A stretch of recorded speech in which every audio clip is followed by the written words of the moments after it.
പൊടുവായ യാക്കോബിനെ, ബലഹീനമായ യാക്കോബിനെ കുറിച്ച് പറയുക. ഇസ്രായേലിന്റെ പരിശുദ്ധൻ അവന്റെ അടുക്കലേക്ക് ഇറങ്ങി വരുമ്പോൾ ആ പുഴുവായവൻ എന്തായി മാറുമെന്നറിയാം. ഞാൻ നിന്നെ പുതിയതും മൂർച്ചയുള്ളതും പല്ലേറിയതുമായ മെതിവണ്ടിയാക്കി തീർക്കുന്നു.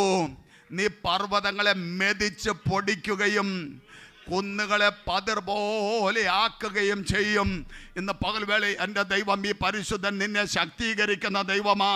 നീ എത്ര ബലഹീനനാണെങ്കിലും നിന്റെ ജീവിതത്തിൽ മുമ്പിൽ നിൽക്കുന്ന ചില പർവ്വതങ്ങളെ മെതിക്കാൻ, ചില കുന്നുകളെ തകർക്കാൻ, അതിനെ തവിട് പൊടിയാക്കാൻ, അതിനെ ഇല്ലായ്മ ചെയ്യത്തക്ക നിലയിൽ ഒരസാധാരണമായ ബലം നമ്മിലേക്ക് പകർന്ന് നമ്മെ ശക്തീകരിക്കുന്ന ദൈവമാണ്.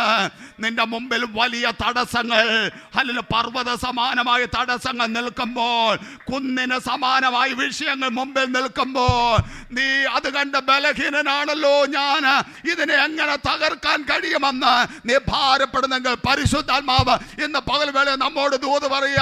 ഇസ്രായേലിന്റെ പരിശുദ്ധൻ നിന്നെ ശക്തീകരിപ്പാൻ നിന്റെ അടുക്കലേക്ക് ഇറങ്ങി വരും. അവൻ ശക്തീകരിച്ചാലുണ്ടല്ലോ, അല്ലെങ്കിൽ പല്ലേറിയതും മൂർച്ചയേറിയതും പുതിയതുമായ ഒരു വലിയ ബുൾഡോസറാക്കി നിന്നെ മാറ്റാൻ അല്ലെങ്കിൽ ആ ദൈവത്തിന് കഴിയും.